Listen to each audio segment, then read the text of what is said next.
Okay.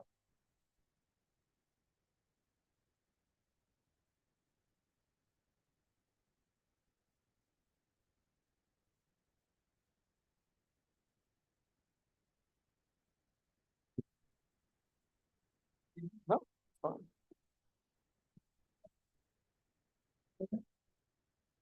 I'm gonna wear it as long as I can. Hopefully a few weeks now before. I used to still wear it. And I'm pretty good.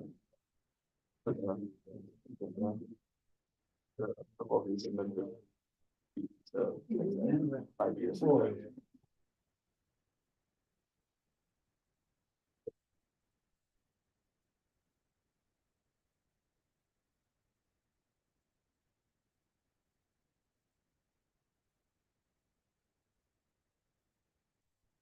We'll now call to order the January 27th, 2025 City of Abilene, Kansas City Commission meeting. Shayla, may we please have a roll call? Mayor Ryan. Here. Commissioner Miller. Present. Commissioner Witt. Present. Commissioner Kohlhoff. Here. Commissioner Meisenberg. Here. Roll call is complete. Thank you. Will please stand for the pledge? I pledge allegiance to the flag of the United States of America and to the republic for which it stands, one nation, under God, indivisible, with liberty and justice for all.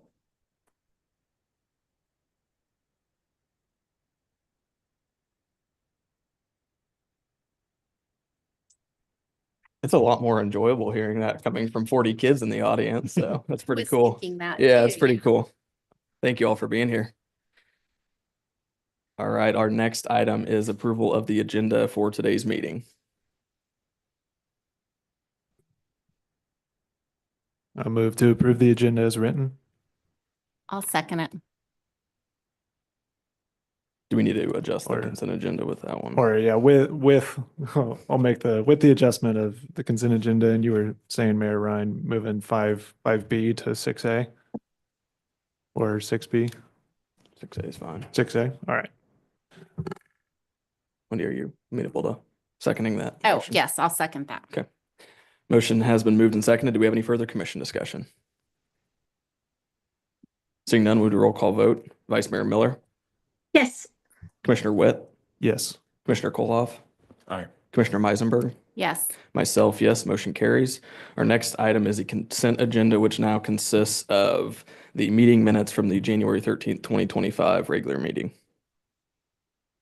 I move to approve as written. I'll second it. Motion has been moved and seconded. Do we have any further commission discussion? Seeing none, would you roll call vote? Commissioner Witt, Yes. Commissioner Kohlhoff. Aye. Commissioner Meisenberg, Yes. Vice Mayor Miller. Yes. Myself, yes, motion carries. Our next item under public comments and communications is 6A, Catholic Schools Week proclamation, and I will read that. Catholic Schools Week 2025, January 26, 2025 through February 1st, 2025. Whereas St. Andrew's Catholic School, Abilene, Kansas has been an educational institution in our community for over 60 years. And whereas students and alumni of St. Andrew's Catholic School provide vital contributions to our community. And whereas the staff, volunteers, and families associated with St. Andrew's Catholic School and St. Andrew Parish are committed to carrying on its tradition of excellence. And whereas the ongoing support of this community and its citizens contributes to St. Andrew's ability to achieve its mission, therefore I, Brandon Ryan, Mayor of the City of Abilene, Kansas, do hereby proclaim January 26, 2025 through February 1st, 2025 to be Catholic Schools Week. I encourage all citizens of Abilene to recognize the many accomplishments and opportunities that this great school provides to our community. In testimony whereof I have hereunto set my hand and caused the great seal of the City of Abilene, Kansas to be affixed to this 27th day of January 2025. And would you all like to come up and take a picture?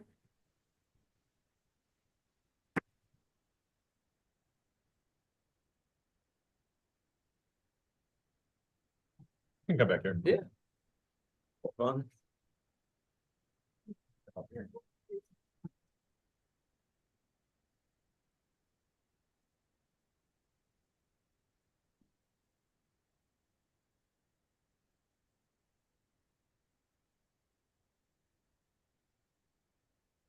You guys can come over.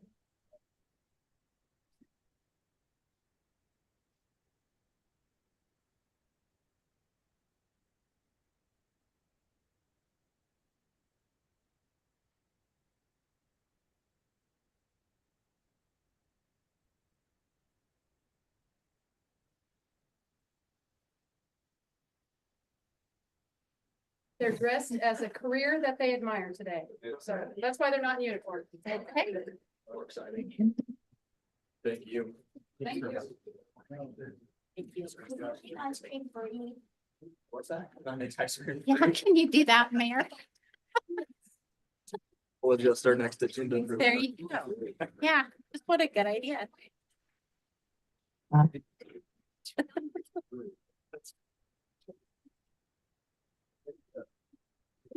What's that? Free ice cream? And I admire his timing. What a great thing to ask when he was up there.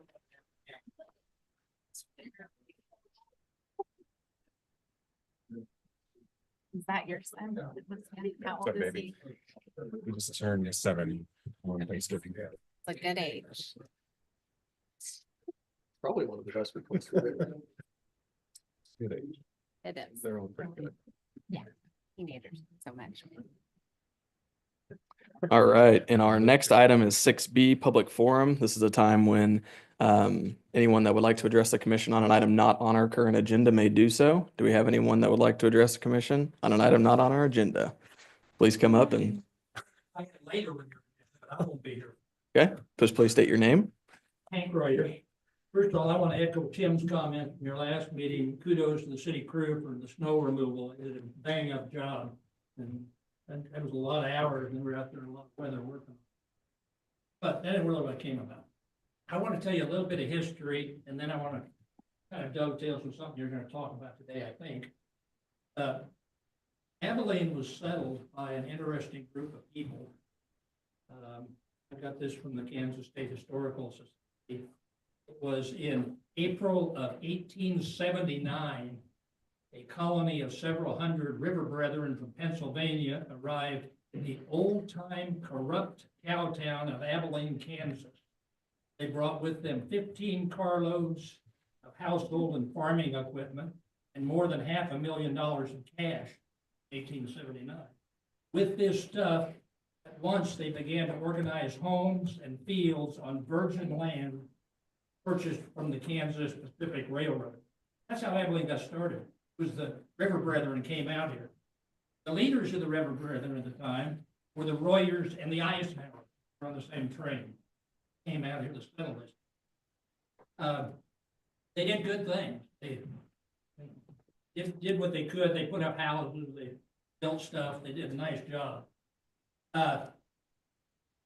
With that, my grandfather and my great-grandfather and Ike's grandfather were on that. And my grandfather came back here and he started land development.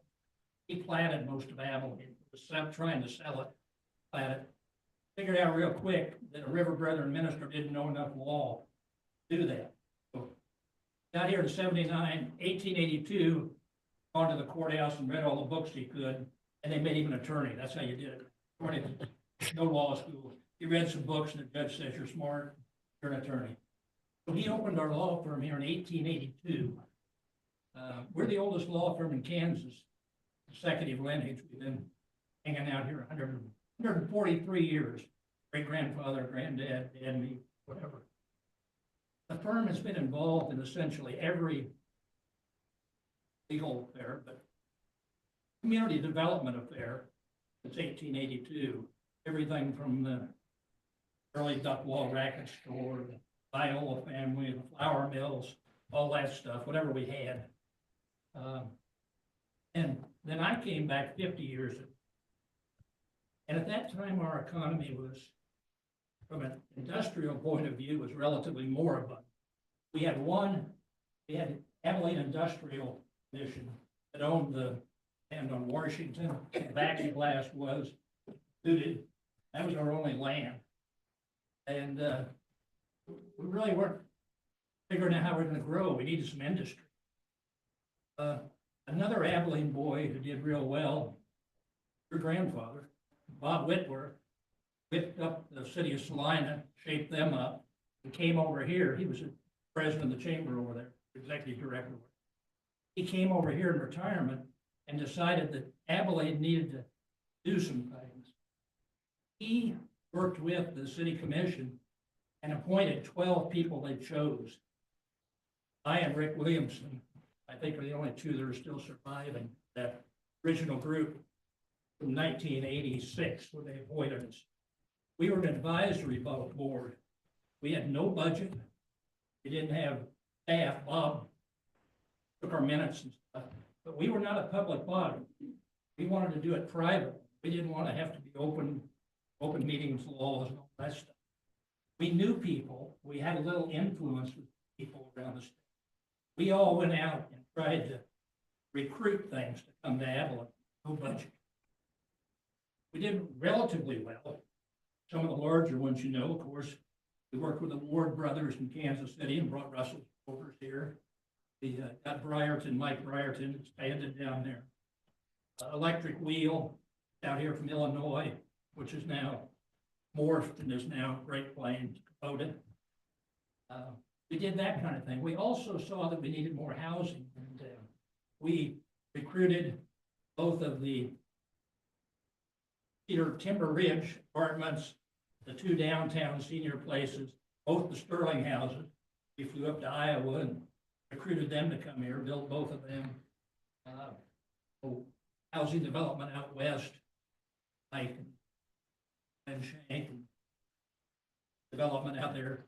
Anyway, we did a lot in the housing here also. And we did all this kind of by the seat of our pants without a budget. Did a pretty good job. With Russell Stovers, I happened to be, I think I was chairman, and I on it from 86 to 2010 for 24 years. And the land next to Russell Stovers was owned by the Kansas State Foundation.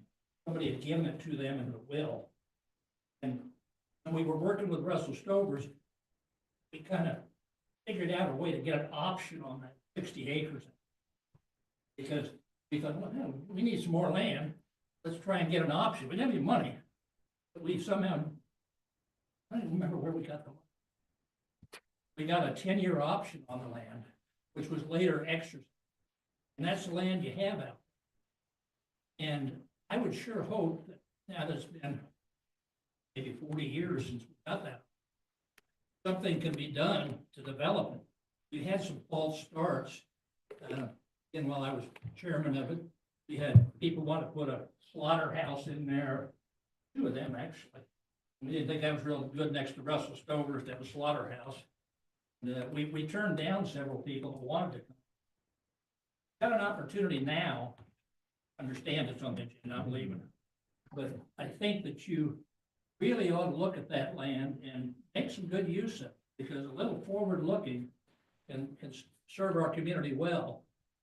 It brought in a bunch of jobs, and a few more wouldn't hurt a thing. I just challenge you to use good sense, good budgeting too, hopefully, but do something with that land we try to save. Thank you. Thank you. Thank you, Hank. Do we have anyone else that would like to address the commission on an item not on the agenda?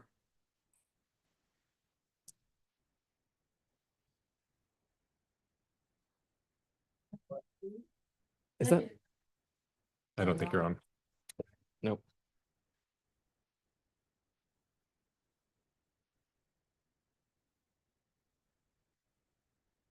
I just want to tell the commission how appreciative the Community Foundation was for the department, the Abilene Department, I don't know what they call it, work, Public Works.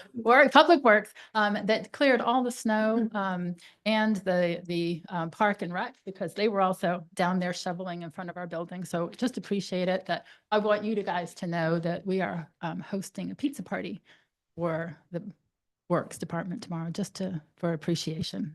And since I can't talk about anything else. Thank you, Elizabeth. Do we have anyone else that would like to address the commission on an item not on our current agenda?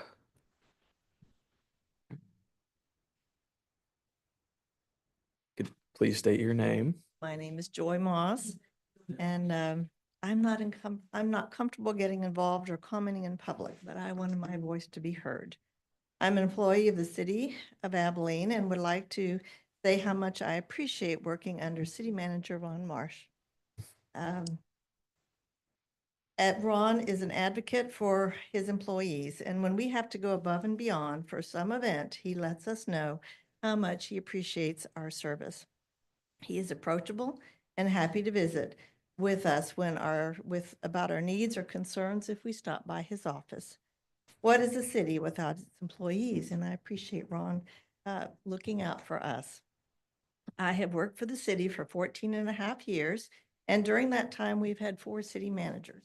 We seem to have a hard time keeping people around. I have heard from members of the community how badly our city managers have been treated. One person told me that they always watch the meetings online, but it was so upsetting to see how they were treated that they had to stop. What an embarrassment and a sad statement about our city government. I was once involved in an organization that relentlessly criticized its leadership. After dealing with unjust treatment for some time, they resigned and went on to be successful in their own career. But the reputation of that organization was so bad that temporary leadership had to be appointed because no one wanted the job. It took several years before they could get a new person. I think our reputation is approaching that level. I do not get involved in politics, but every time I open the newspaper after a commission meeting, the headlines are much the same. Same person is always dissenting, almost every vote, and calling for the resignation or worse of the city manager. I would like to thank Mr. Marsh for his leadership and not resigning despite the verbal abuse he has received. I'm not usually one to comment or take a stand, but it's time for other voices to be heard. Let's unify our elected leadership and make the city one that we can all be proud of. Thank you. Thank you, Joy. Do we have anyone else that would like to address the commission on an item not on our current agenda? Okay. Seeing none, we will move into our business items. First being 7A, consider approval of a grant agreement with the Kansas Department of Commerce for infrastructure improvement at the 14th Street Industrial Park. City Manager Marsh. Commissioners, as we talked about last meeting, the city of Abilene has been working with the Kansas legislature to secure a grant to improve infrastructure at the 14th Street Industrial Park. These improvements will create shovel-ready commercial sites on city-owned property between 14th Street and north to I-70. Improvements include water lines, sewer lines, a lift station, a force main, and north-south road to each city lot. Some of the highlights in the grant are the term of the grant is through December 31st, 2028. The amount of the grant is $2.5 million. It's a 30% match from the city, which is $750,000.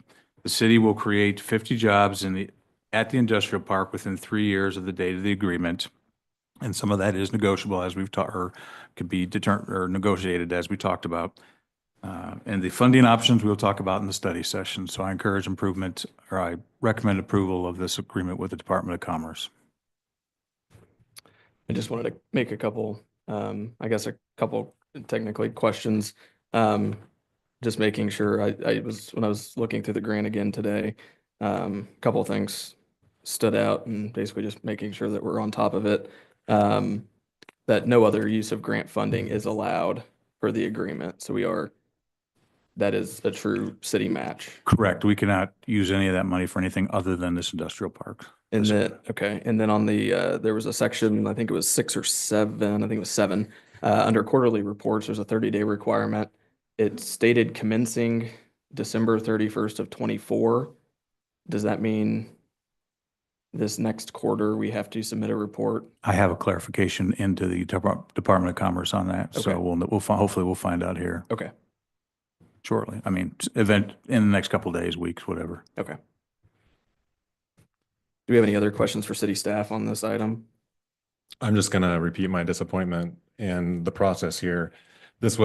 Maybe it was approved in April, maybe it was approved in June, and we're sitting here June, July, August, September, October, November, December, January. And this is the first time we're talking about funding when we have this grant agreement that is going to commit us to $750,000. I think we need to have a serious discussion about how we're going to handle the affairs of our city. I don't think we have any choice but to approve this. I think that it's something that the city needs, but I think we also need to do things the right way, which is figure out the funding before we're under the gun for this grant agreement from Commerce. I think there's absolutely a need, but I don't know. And even speaking with other members of the public, I'm not sure that $750,000 is going to complete the project. I think we had estimates of almost $4 million for a roundabout just to the east of that. And that didn't have sewer, it didn't have water. It's a different project. So I have some concerns that we're going to be obligated for more than the $750,000 to do this project correctly.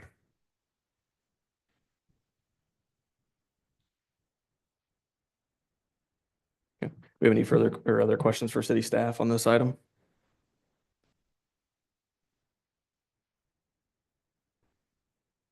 I move to approve the grant agreement with the Kansas Department of Commerce for the infrastructure improvement of the 14th Street Industrial Park. I'll second it. Motion has been moved and seconded. Do we have any further commission discussion? I did have one more question here. We had applied for base grants of $9 million. What was the $9 million number based on? Julie, I may need an assist, but that was for a much larger process. We shot for the moon, hoping to get a little bit to do the improvements, but that would have been the entire corridor. We tried, Julie Roller Weeks, CVB director, we tried every different scaling of this project, including roads, including roundabouts, including other areas. We shot for the moon the first time with the 9 million. We came back asking for a smaller amount just for industrial. We've tried raised grants. We have chased congressional designated spending from Senator Moran. To Mayor Ryan's point, no, we have no other outstanding grant applications. So there are no other state or federal funds that would be used as a match money. But we tried scaling this project to meet any grant that we possibly could. We finally came back to the legislature with just the base of only the industrial park and what it would take to do that. Can you explain, I guess, the difference between what was the 10 million for? That was going to include the entire road and ditches and drainage and Frontage all of that. road and the intersection. It would have taken extended Carmel Drive, which runs along been a frontage road to I-70 all the way over to connect to Golden Belt Heights. Or excuse me, to the new road, taking that road all the way to the north and connected it there. So They announced a grant program and said, ask for the moon. And we asked for the moon and then we pared it down. I believe that started back in 2020, correct? We've spent years and hundreds of hours on grant applications. And I certainly appreciate the legislature finally coming through and recognizing the importance of this project to North Central Kansas and Kansas as a whole.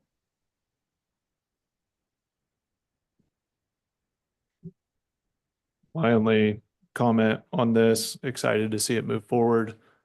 Excited for what opportunities this will bring to Abilene, knowing that there's been one tangible missed opportunity and many others that have passed by Abilene because we do not have shovel-ready sites. So excited for this to move forward and excited for the commission discussion on the best way to fund this here coming up in our study session discussion.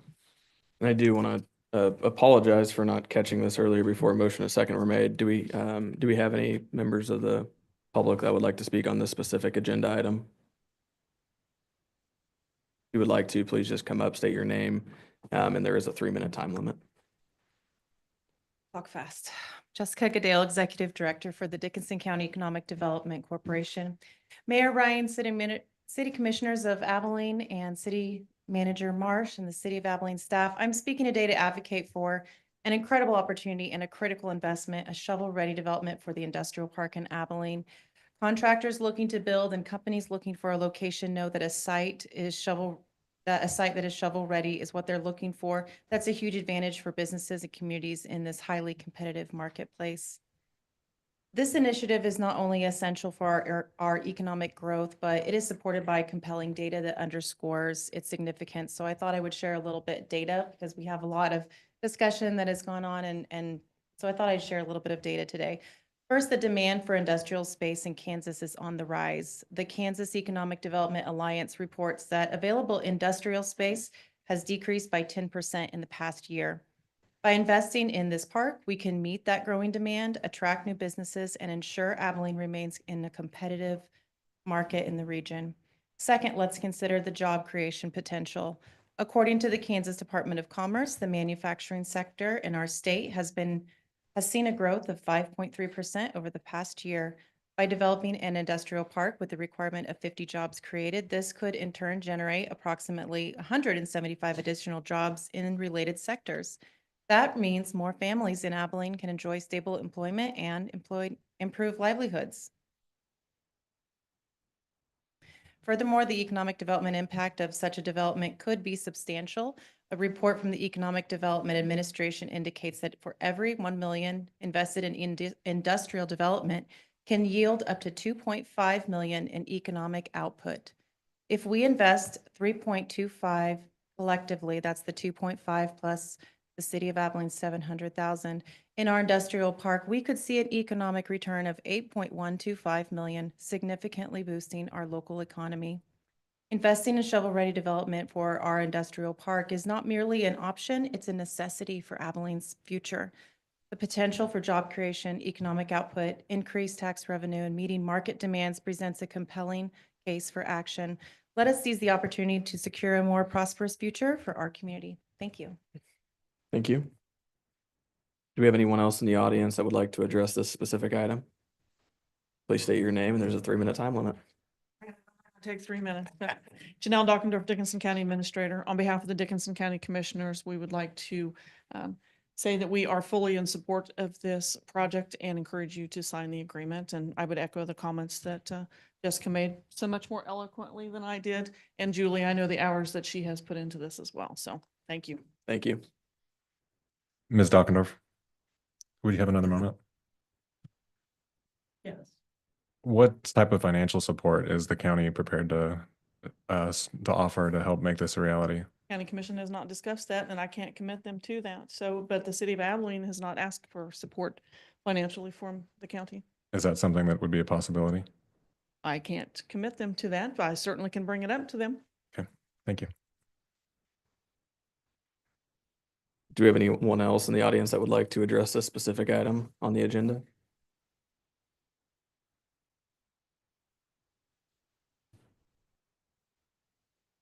Okay. Seeing none, I will move, like I said, I apologize for not asking about that before the motion and second. I will move back into any commission discussion. Do we have any further commission discussion on this item?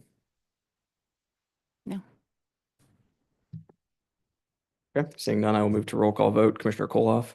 Aye. Commissioner Meisenberg, Yes. Vice Mayor Miller, Yes. Commissioner Witt, Yes. myself, yes, motion carries. Our next item 7B is an executive session. 15 minutes, 10 minutes.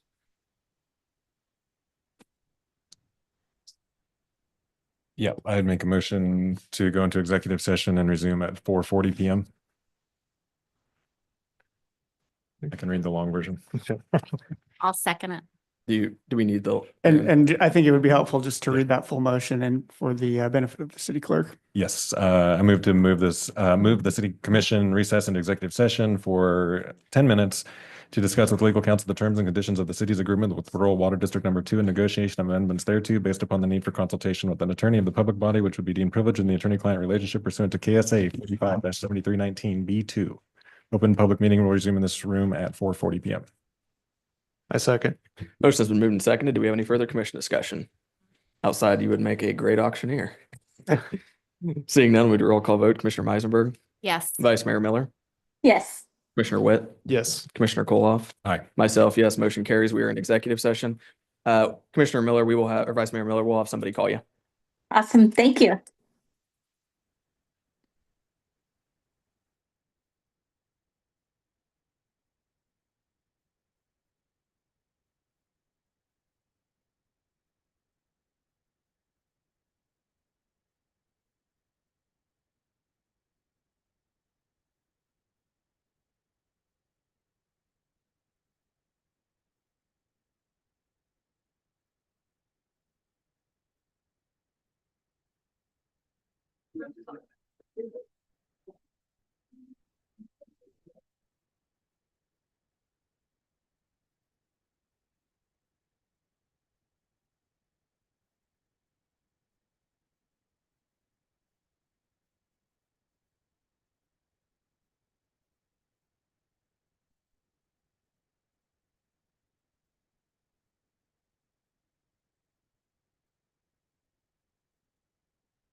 That's fun.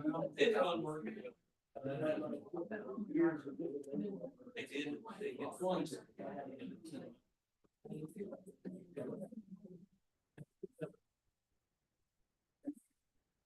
Oh, yeah, I guess I got it.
We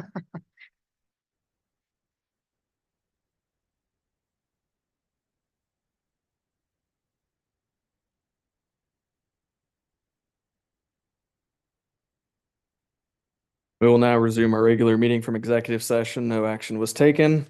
We have no items under section 8, items for discussion. Our next item is 9A, City Manager's Report. City Manager Marsh.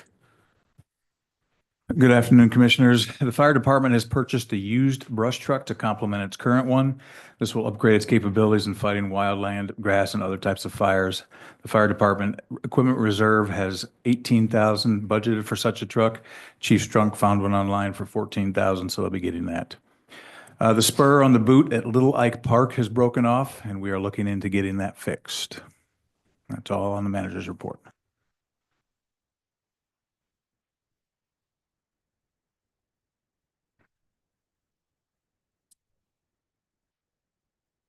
Okay, our next item is 10A, recess of the regular meeting. Does the commission want a break or you want to move right into study session? Can move right into it. Yeah, cool. Good. Yep, then I move the recess or regular meeting, moving right into the study session. And I'll second that. Motion has been moved and seconded. Do we have any further commission discussion? Seeing none, move to roll call vote. Vice Mayor Miller, Yes. Commissioner Witt, Yes. Commissioner Koloff. Aye. Commissioner Meisenberg, Yes. myself, yes, motion carries. We are in recess.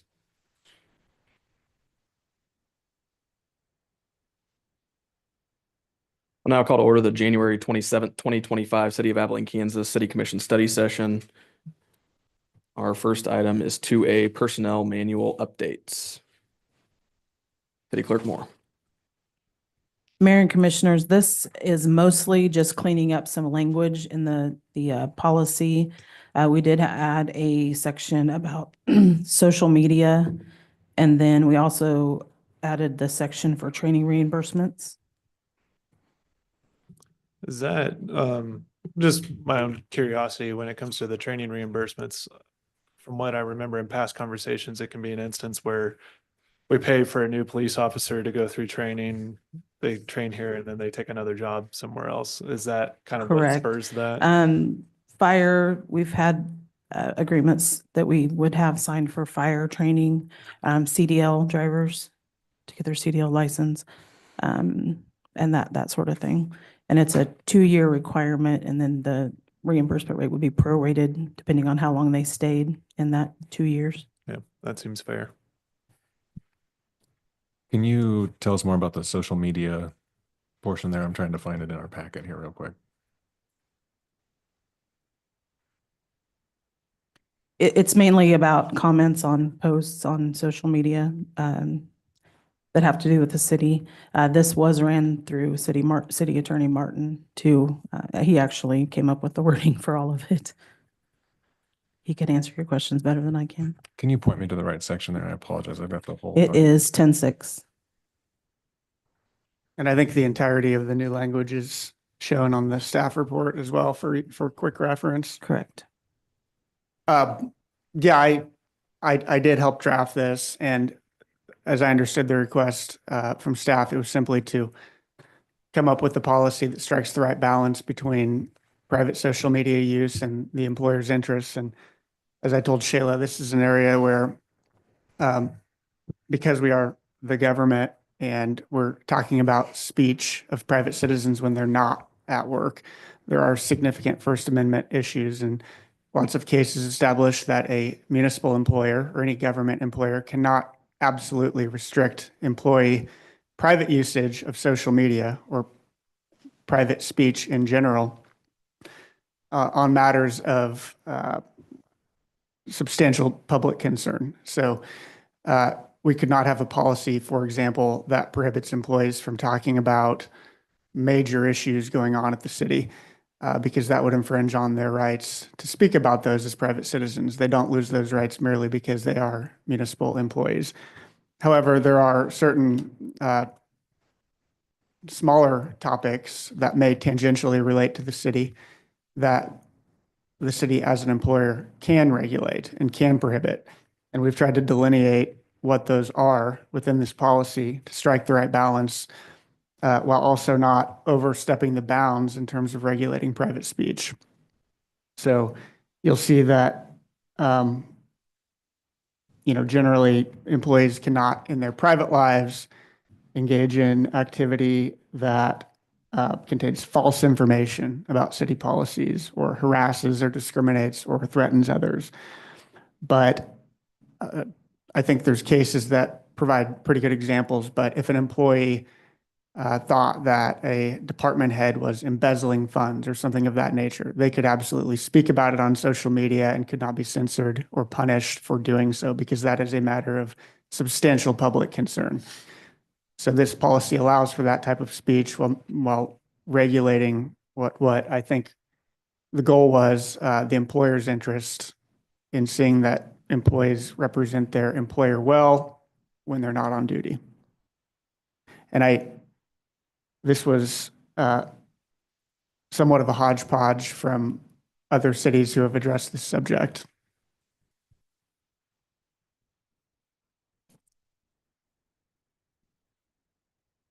Is there, I'm in 10.6 here, and there's no consequences stated here.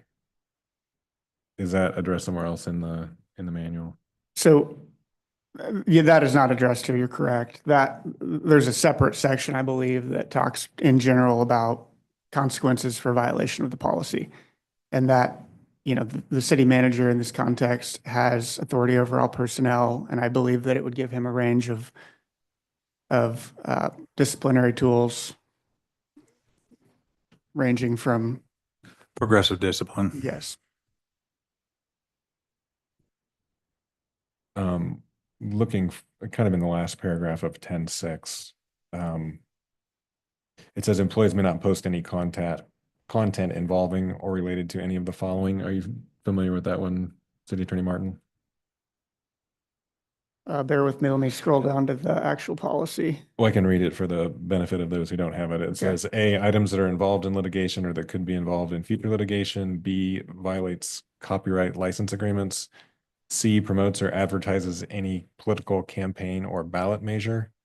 D, can be used for or to promote any illegal activity. E, promotes or solicits for an outside organization or group unless authorized by the city manager. F, defamatory, libelous, combative, offensive, disparaging, demeaning, or threatening materials related to any person or group.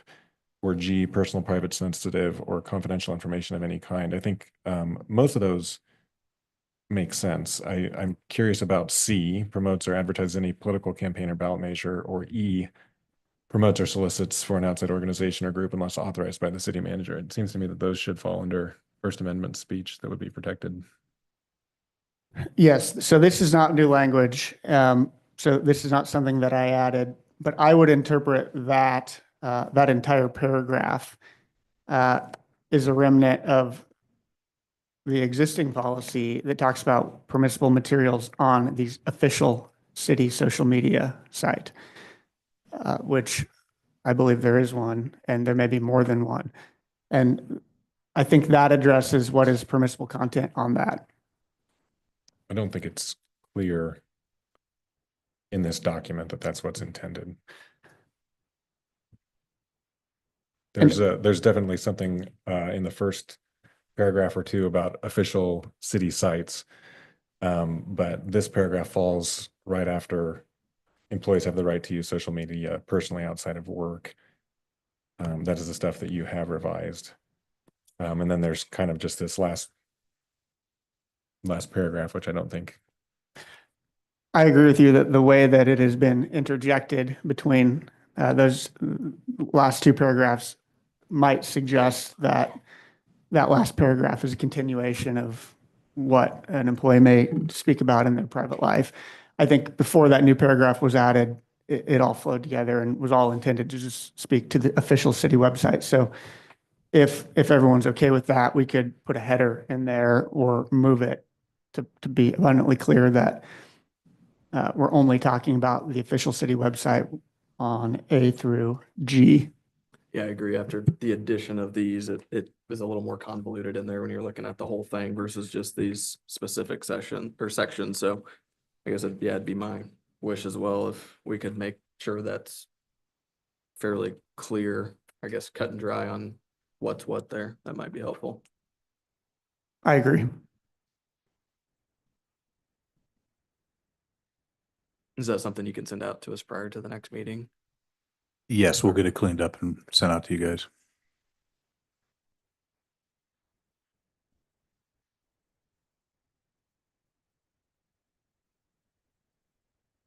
Do we have any other questions for staff on 2A personnel manual updates?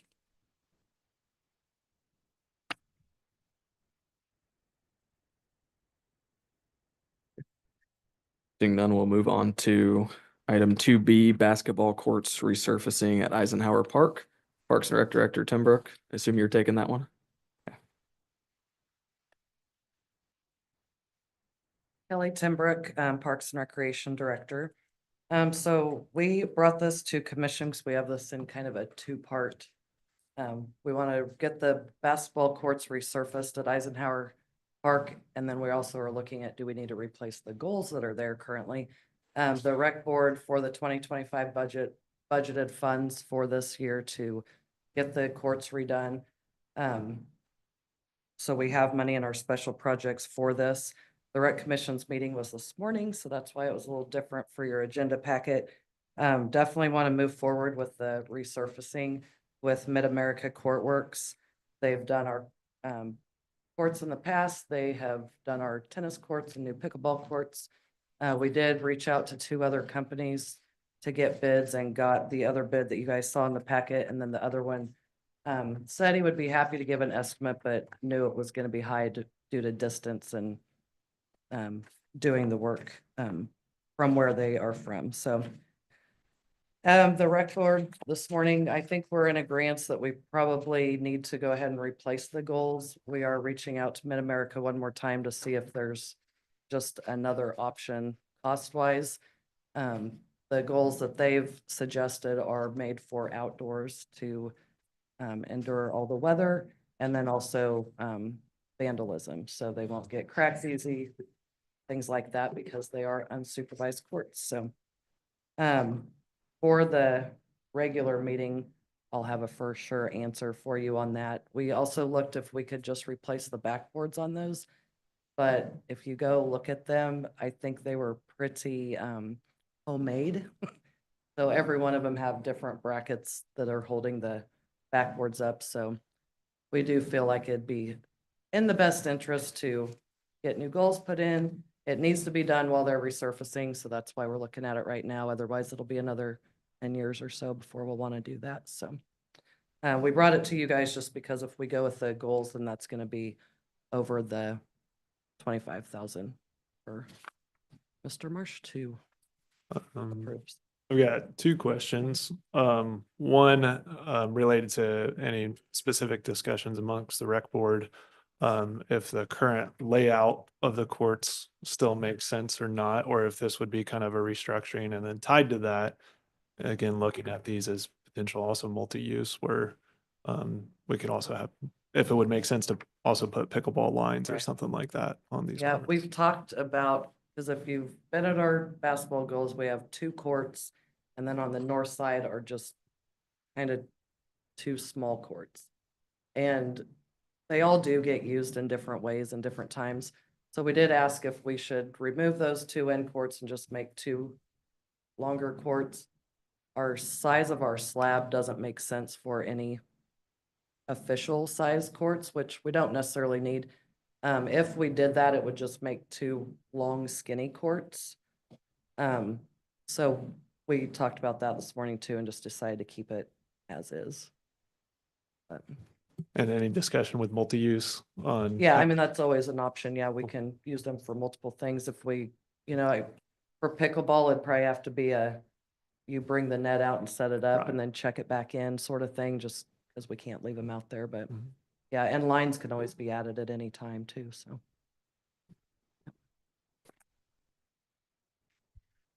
So your decision to recommend Mid-American versus Anthem was because we've used them in the past and And for cost, for resurfacing alone, it was about half the price. Their goals are a little bit cheaper, but in the end, if we went with Mid-America, the total for both would be 57,000. If we went with the other company, it'd be 81,000. So.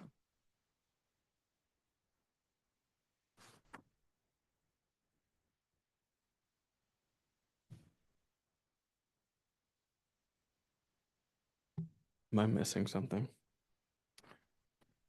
Well, that's, I'm s- I mean, do you There's a have both Page, I'm bids?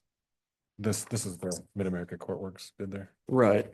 and then the second page is a different. Yeah, bid. and I'm And seeing they that. kind of have them separated. So there's a cost for resurfacing. I see. Okay, and then it's for the gold. it doesn't. Okay, it doesn't. It has the 51.8, but then it doesn't down on the next page when it has the total. Yes, It the doesn't add in total. those. Right, Okay, yeah. okay. I just wanted to make sure I wasn't I missing had to anything do there. that by myself. Okay. I was gonna say that just wasn't adding up to what was on there, so I just want to make sure I wasn't missing anything. Okay. Do we have any other questions for Kelly on this item?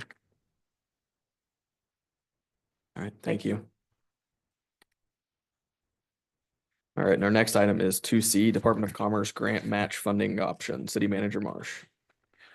Commissioners, the Community Development Director, Carrie Zook, and myself met with Dominic Eck of Gilmore and Bell, and I believe he's on Zoom with us to discuss funding options for the $750,000 city match required in the Department of Commerce grant.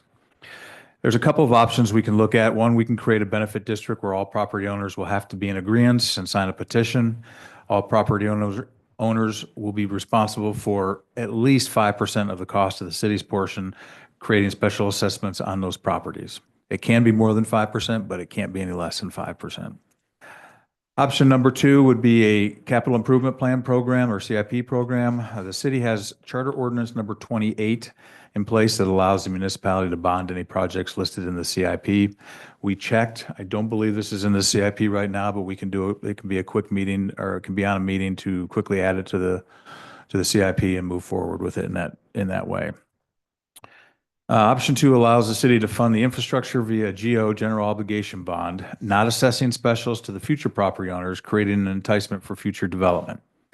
Temporary financing is allowable for up to 4 years with the interest added to the permanent bond at the end of construction. The city can budget annual funds to pay the cost or the interest and cost of the project during the temporary financing term, so less would be financed in the permanent bond. An additional point to consider: since KDOT has agreed to combine both the 2025 and 2026 CCLIP surface preservation projects, it would be beneficial for the city to roll both the Buckeye 2026 CCLIP project with this industrial park infrastructure project in the same GO bond process. The combined CCLIP projects total $1.9 million with $800,000 reimbursable from KDOT. Per Gilmore and Bell, this option is the most efficient and accessible borrowing power for the city. I'm talking to our financial advisors, Piper Sandler. A couple things to consider. Combining both projects makes sense. It would save on the cost of issuance, as there is a cost every time we go to market, and combining the financing means going to market once. A larger temp note draws more interest, i.e. bids. Better interest rate over 48 months than the 12 to 24 months. Ability to pay the temp note off early without penalty. It's a call redemption option. We can roll the temporary financing into permanent financing anytime in that 12 to 48 months. We don't have to wait a full 48 months if we're finished with the projects and have our reimbursements. The temp note interest can be set up to be added to the permanent note financing, which makes the temp note larger, or the city can elect to pay the temp note interest semi-annually for the duration of that temporary note. We did ask about TIF, and Gilmore and Bell said when they talked to us, that area did not really qualify as a TIF. It's more for blighted and floodplain areas. And then that was really the ones we looked at. Obviously, the last option, which is probably not the most, would probably not be feasible, is to pay cash for it, but that would require a hefty increase in the mill levy. And Dominic, do you have anything to add before we start discussion on this item? No, that was a good summary. Basically, to get to GO bonding, you've got potentially two authorizing options that Mr. Marsh laid out. One point that we would have to look at a little bit is if the city is the only property owner out there.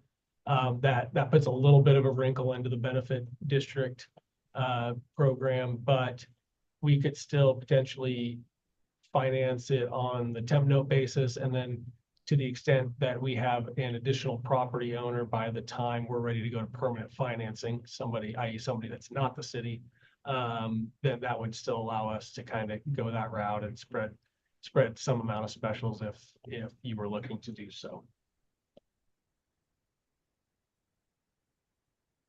Are you looking at that under option one, Mr. Bell? Mr. Eck, I'm sorry. Yes, that's under option one, yeah, for the benefit district financing. So benefit districts spread the cost or a portion of the cost of the property against the benefiting properties, of the improvements against the benefiting properties. City can only pay up to 95% of that at large. So if at least, as Mr. Marsh described, at least 5% of the costs have to be spread against the properties. So if the city is deemed to be the only property owner that would benefit, then we get into a little bit of a conundrum with that portion of that authorization.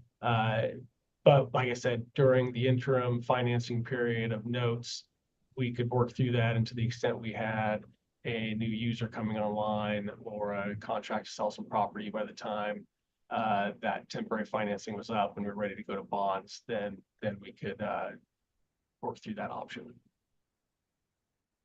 How long could we have temporary financing in place? Generally 4 years is the maximum for temporary financing. My understanding is these are owned directly by the city, not through the land bank. Does putting those into the land bank give us any additional options? Yeah, so the land bank, that's another thing that I had thought of, and that could potentially help with that special assessment process and whether the properties, even though they're owned 100%, whether we could still have preserved the ability to assess some portion of the cost against some future owners. So that would come into play as well, and we would look into that as an option.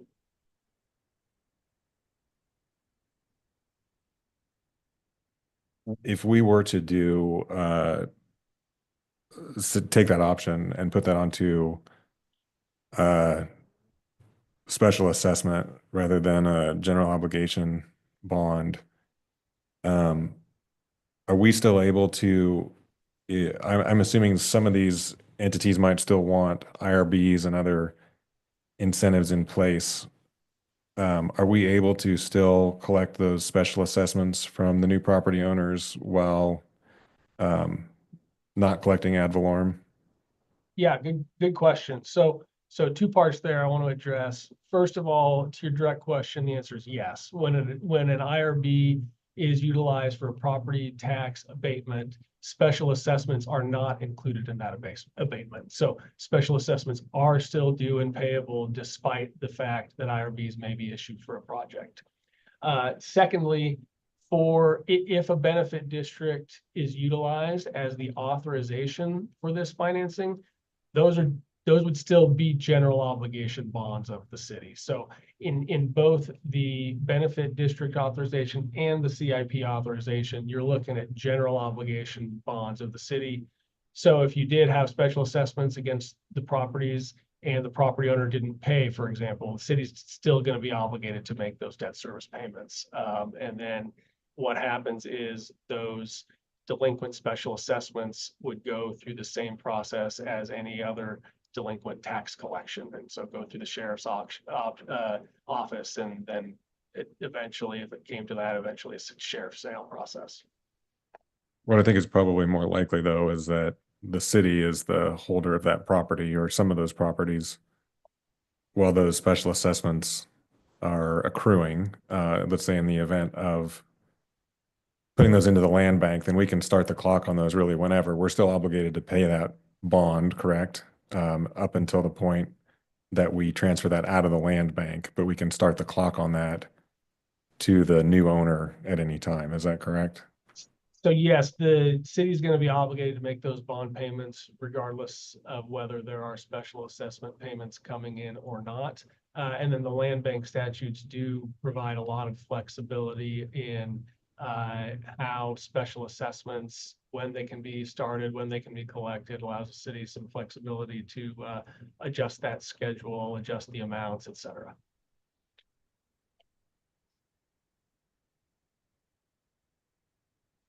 Have you personally been involved with any, I guess, making sites shovel ready for other communities?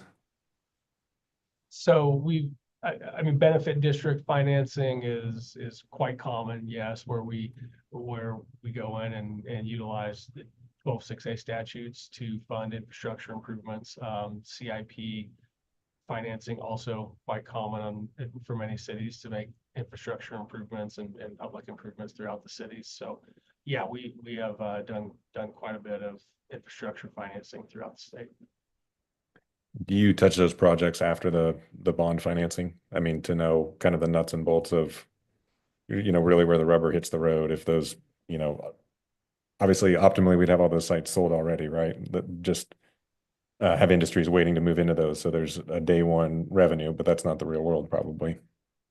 Sure. Yeah. So typically, no, we're not part of the marketing process and the sale process for those sites once they're completed. We work with the financing piece up front, and then as you mentioned, if a potential tenant comes and requests participation in a different city program such as IRBs or something of that nature, then we would get back engaged for that piece of it. But otherwise, we leave that to the economic development folks and those different organizations.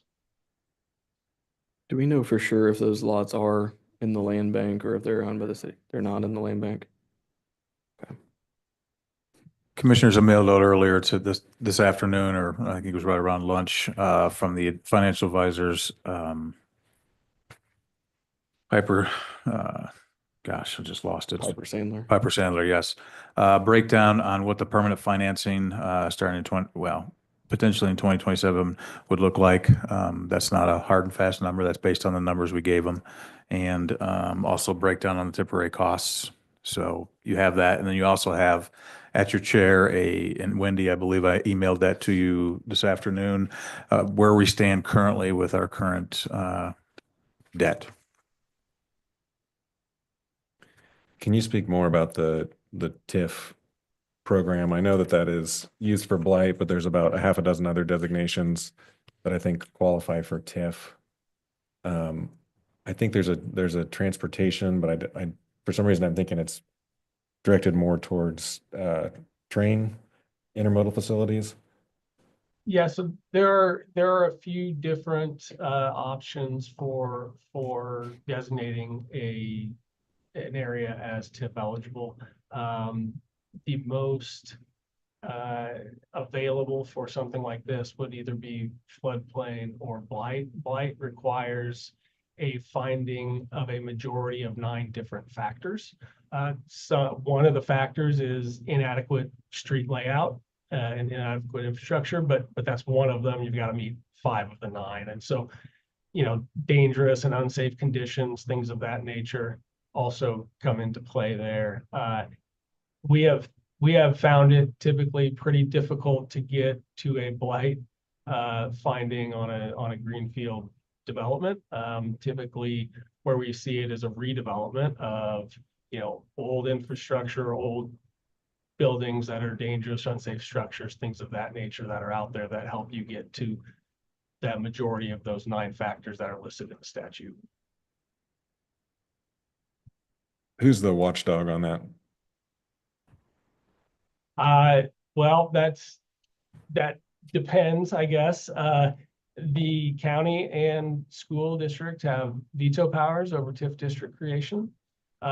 If you are looking to bond finance and utilize TIF statutes to provide your bond authorizations, then getting Attorney General approval is a step in that process, and you got to show them the factors that have been considered.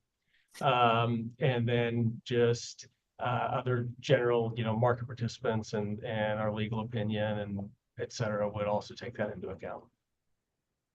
Can you state those 9 qualifications for the benefit of the group here? If you give me a moment, I can pull those up here.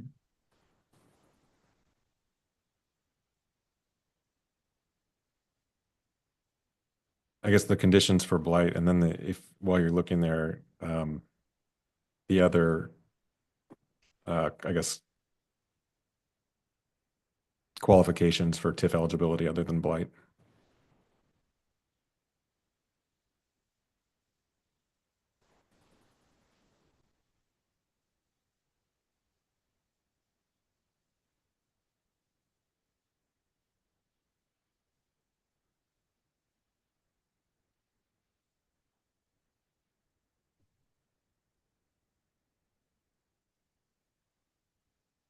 Okay, we can start with blight. First, substantial number of deteriorated or deteriorating structures. Second, predominance of defective or inadequate street layout. Third, unsanitary or unsafe conditions. Fourth, deterioration of site improvements. Fifth, tax or special assessment delinquency exceeding the fair market value of the real property. Sixth, defective or unusual conditions of title, including but not limited to cloudy or defective titles, multiple or unknown ownership interest to the property. Seventh, improper subdivision or obsolete platting or land uses. Eighth, existence of conditions which endanger life or property by fire or other causes. And ninth, conditions which create economic obsolescence. So that's one way to meet blight. You can also meet it by being majority in the 100-year floodplain. Or if it's been identified by a state or federal environmental agency as being environmentally contaminated to an extent that requires remedial investigation, feasibility study, and remediation or other similar state or federal action. There's also conservation areas, a different way to get to the TIF. That's where you're talking about improved area comprising 15% or less of the land area within the corporate limits of a city, in which 50% or more of the structures have an age of 35 years or more, which area is not yet blighted, but may become blighted due to the existence of a combination of two or more of the following factors, and then there's 7 or so factors there. Enterprise zone, if there is a pre-1992 designation of an area as an enterprise zone, that could also potentially get to a TIF finding. Intermodal transportation area, as you had mentioned earlier, is another possibility to get to an eligible area. Major tourism area or commercial entertainment and tourism area. Bioscience development area. Or buildings which are 65 years of age or older, and any contiguous vacant or condemned lots. Do they define intermodal transportation in the statute?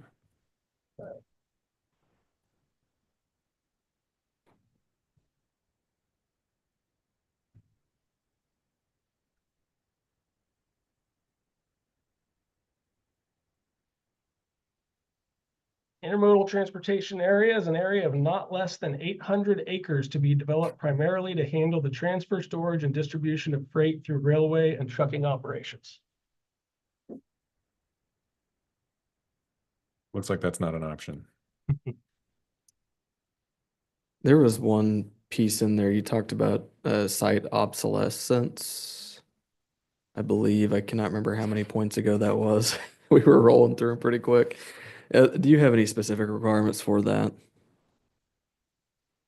And not you yourself, but Sure.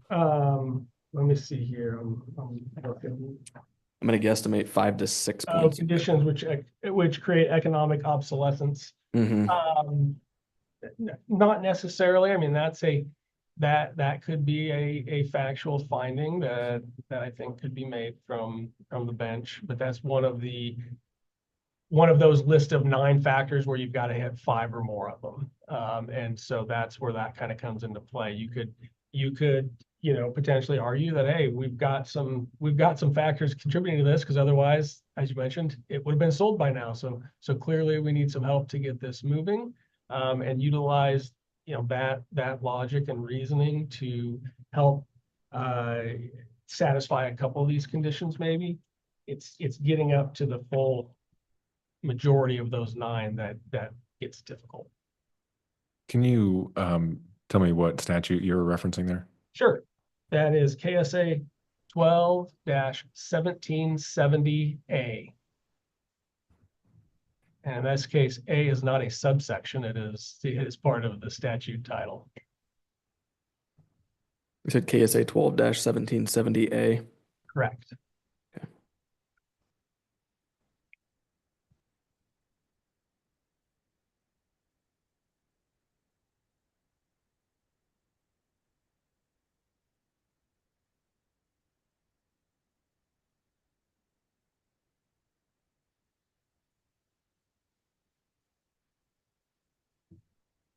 I guess the comment I'd have on option 1, I don't think it's a bad option in and of itself, but I think we'll have, at this point, with those 20 acres not being developed, the rest of the property out there having industrial development already, there are some, I would think we'd have a hard time getting them to join in with us to pay 5% because they're already up and running. I think we're looking at essentially just doing it on the city lots. I don't think we would have I think it'd be a big ask to ask existing to Yeah. jump in, I just guess to pay is that- additional assessments, right? That benefit district itself, is it solely encompass our 20 acres there? That, correct me if I'm wrong, Dominic, but you, as the governing body, determine that, what you want the benefit district to be. Okay. Yeah, and it would depend on what property is deemed to benefit by these improvements that are to be constructed. And so if the new street is being put in that runs through the middle of an empty 20 acres and all the other property already has street access, you could reasonably determine that the other property doesn't benefit. You also could come to some conclusions that other properties may benefit if it provides some secondary access or something of that nature. But there is some room in that for discussion. That has to be agreed to voluntarily though by the property owners, correct? We can't force them into it. You can order in a benefit district project with notice and hearing, and then there is a threshold where property owners that would be placed into that benefit district have the option to protest and submit a protest to prevent the benefit district from going into place.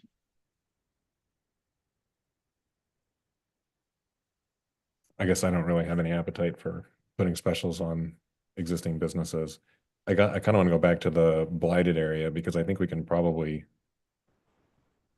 without looking into some of the other details like enterprise zones, I think we can probably make the case for checking 5 of those boxes.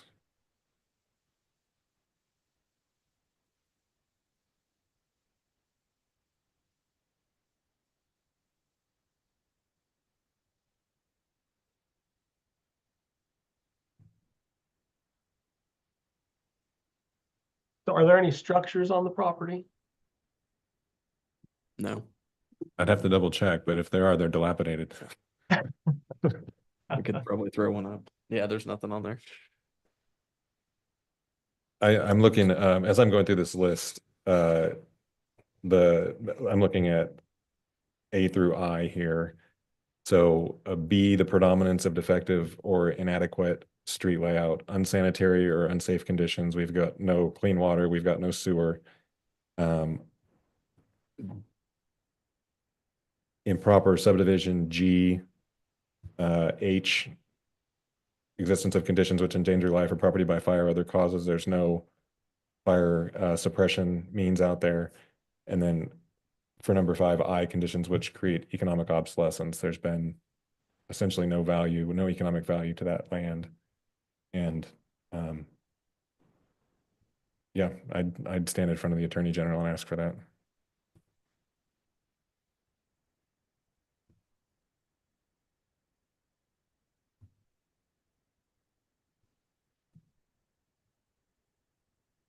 I think the H and the C are going to be your biggest question marks there, right? And so we can have that discussion and do some research there if you want to try to explore whether we think that could meet that threshold. Well, I think if you look at the options available to us, TIF is the only one that really expands the base for the city, right? So I think there was something, maybe it was in the online packet. This is really more for the benefit of the commission and the public here. That Russell Stovers is paying something like $258,000 in taxes.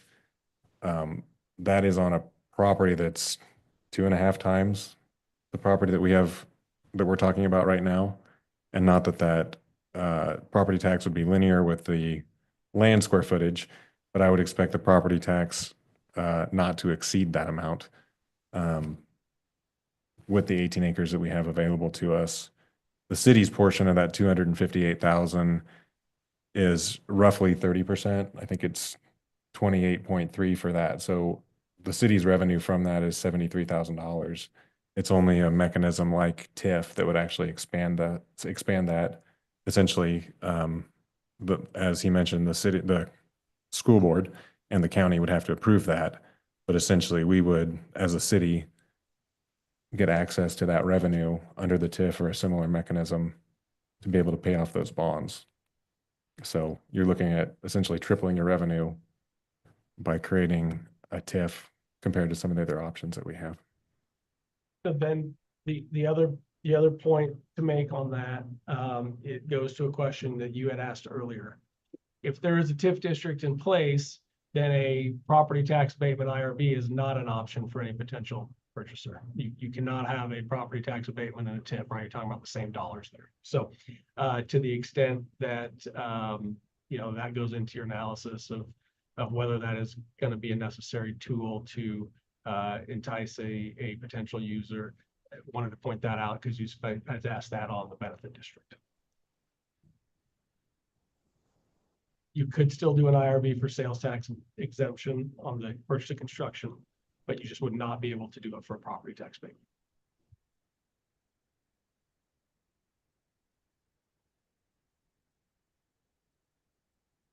You did say the IRB for construction for sales tax would still be applicable. Correct. That could still be potentially available.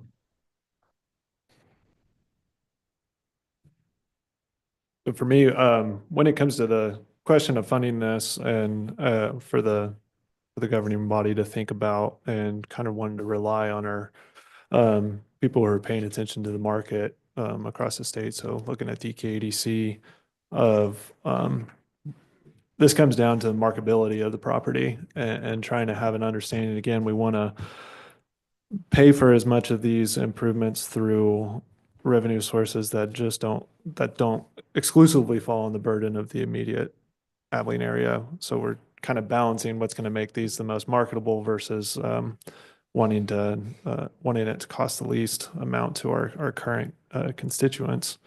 And so as we chew through this, that's the kind of information and suggestions would be great to have here. What I think at the most extreme end on what makes these properties the most marketable is looking at that option 2, where the cost is borne across the current tax base, which can be funded through multiple revenue sources from water and sewer rates, from stormwater fund, because all those sorts of improvements are a part of this. And then of course the dreaded property tax, so it would also be a part of it. And so that then there wouldn't be any specials on these properties, therefore making them the most attractive to a potential buyer.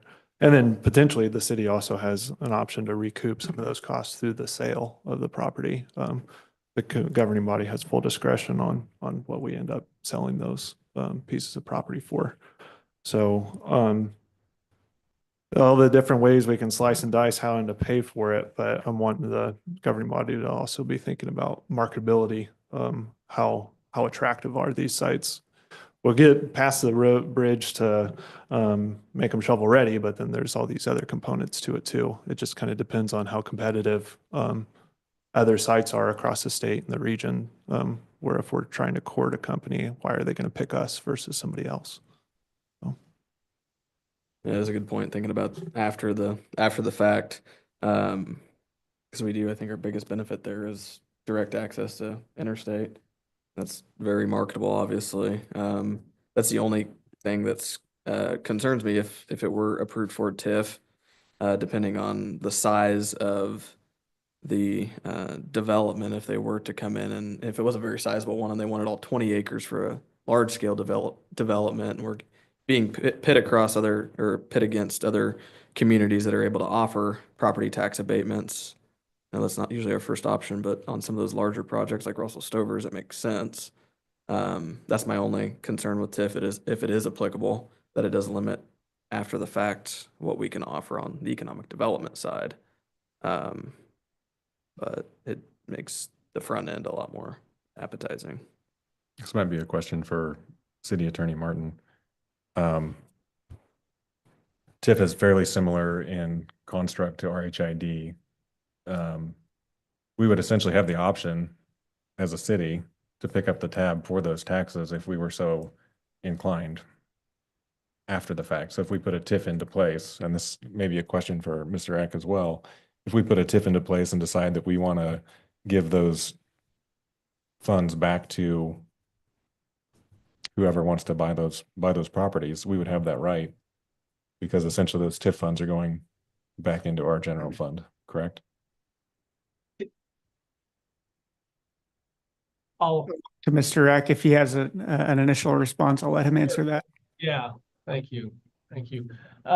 So the TIF Act specifies what TIF increment can be utilized for. You can't, for example, utilize TIF increment to pay for vertical construction of buildings that are going to be owned by a private company. So you can't just squirrel away the TIF money and then use that to write a check to a potential company coming into town. They would have to have good and eligible costs, which are generally going to be land acquisition and infrastructure, horizontal infrastructure expenses. Your RHID corollary relates well as well here, because one of the reasons, if not the main reason, that RHID exists is because it was very difficult to do a TIF on a greenfield housing subdivision because it was hard to find an eligibility that met here. And so they created the RHID Act to make that a simpler, streamlined process to provide for that eligibility. And then from there, they've gone on to expand potential uses of RHID funds, kind of above and beyond what you can do in TIF generally. But yeah, that's your threshold is, do you have TIF eligible costs to match up with your TIF eligible revenues? Just to clarify, I'm not sure I stated this clearly. The city can use its general fund however it wishes. So if we're unable to give tax abatement because we have a TIF in place, we can write companies checks to come for the future for some amount, correct? There's nothing that would prohibit that? I'm not aware of a prohibition on an economic development grant that you could offer to a potential, company that you want to come there. And I'll turn it over to City Attorney Martin to see if he has anything to add on that.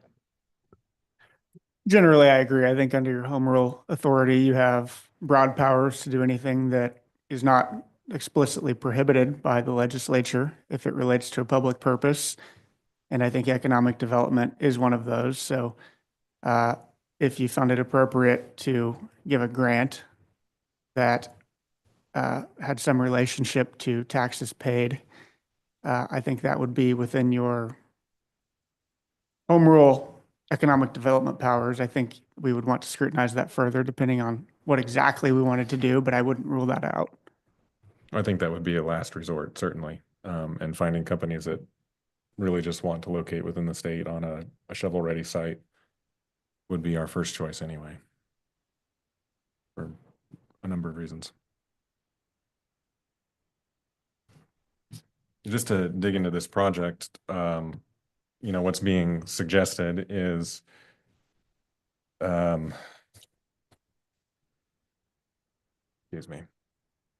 rolling in it looks like 1.1 million of the projects for Buckeye.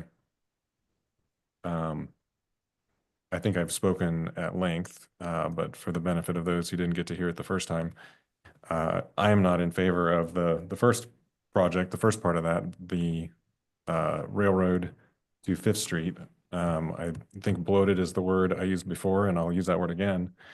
And so I think combining these might make sense, but we don't have an agreed upon project for either the railroad to Fifth Street or the Southwest Sixth Street to the city limits. And so, well, I think it's commendable to look at the financing in advance. I think I'm not in favor of at least the first part of that project with which I'm familiar.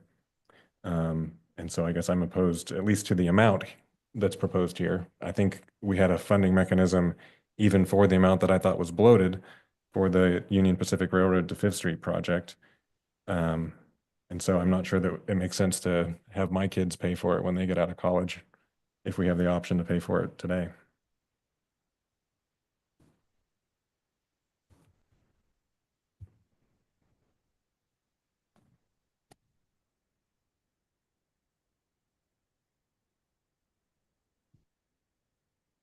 Dominic, on that, those TIF qualification questions, is that something you can look into further prior to our next meeting? We can take a look at that. Okay. And just discussing with the, I guess, governing body as a whole, obviously we've got some time to chew through this. I guess my preference at this point would be to, until we get those TIF questions, we can keep it on a study session for the next meeting. And we don't need to move directly to an action item, but I think we've got plenty of time to chew on and decide which financing option makes the most sense. But I think having those TIF questions answered to see if there is a realistic opportunity to qualify for that would be a good start. I think another opportunity on those eligible areas, it was blighted areas, conservation areas, enterprise zones, intermodal transportation area, major tourism area. I think there's potentially a question mark on that. I don't know how they define a major tourism area, or a major commercial entertainment and tourism area, or a bioscience development area, or a building or buildings which are 65 years of age or older. If there was a potential for a bioscience development area along the highway there, I know we're close to NBAF and K-State. I think getting that designation could potentially be an avenue to the TIF as well.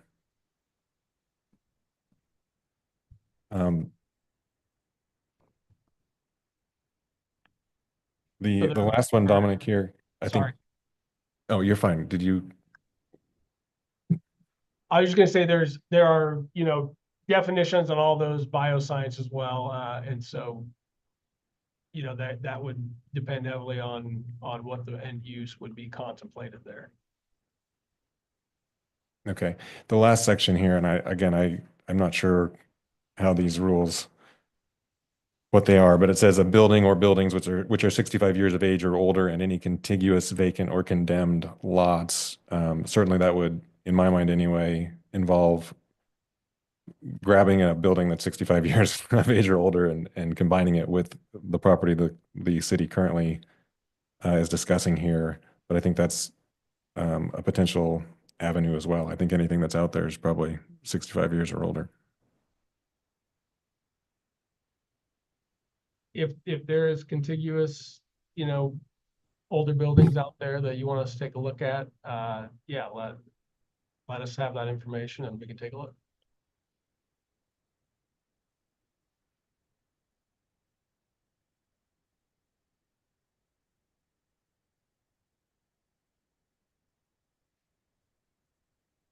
Do you have any other questions, comments on 2C? I think we've got a lot to chew on and figure out for the next meeting.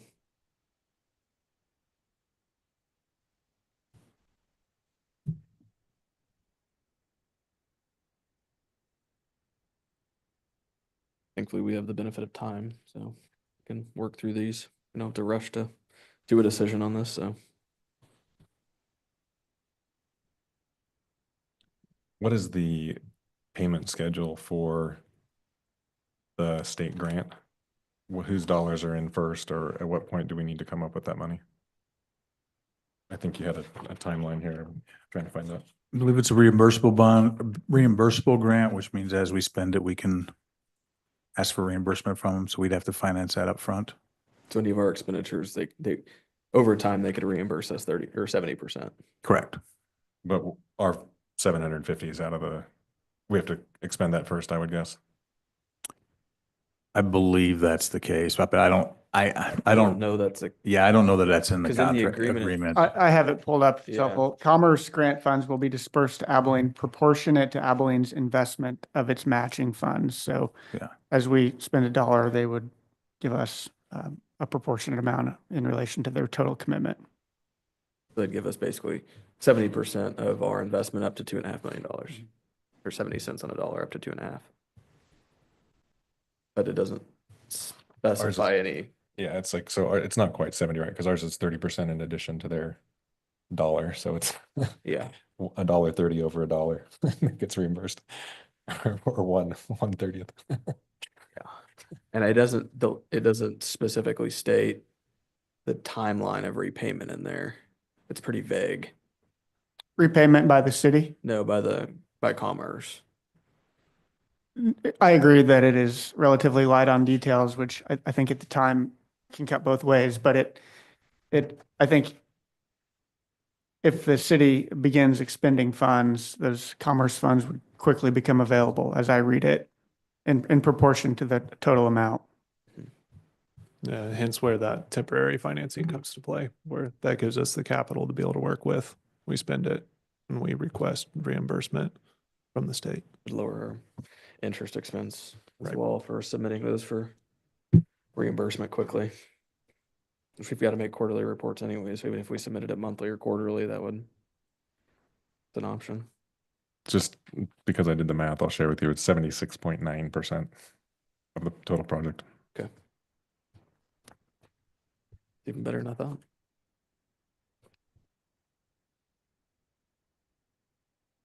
Okay, do we have any further questions at this time on the Department of Commerce grant match funding options? Dominic, thank you, and look forward to seeing what you're able to figure out in the next couple of weeks. That's good. Thank you. Are you all in agreement of keeping this on a study session? Yes. At the next meeting, so that way we can just keep it as kind of a rolling benchmark to discuss, so. Okay, if we have no further questions on that, I'd consider a motion to adjourn. So moved. Second. Motion has been moved and seconded. Do we have any further commission discussion? Seeing none, we'll do a roll call vote. Commissioner Witt? Yes. Commissioner Koloff? Aye. Commissioner Meisenberg? Yes. Vice Mayor Miller? Yes. Myself, yes. Motion carries. We're adjourned. I'm in inferential statistics. Okay. And this is what I'm doing, figuring out. So It- I can do it, I actually understand it. I'm like, so. When you say parental statistics, I have to Google it. Yeah. What is that? Where is that applicable?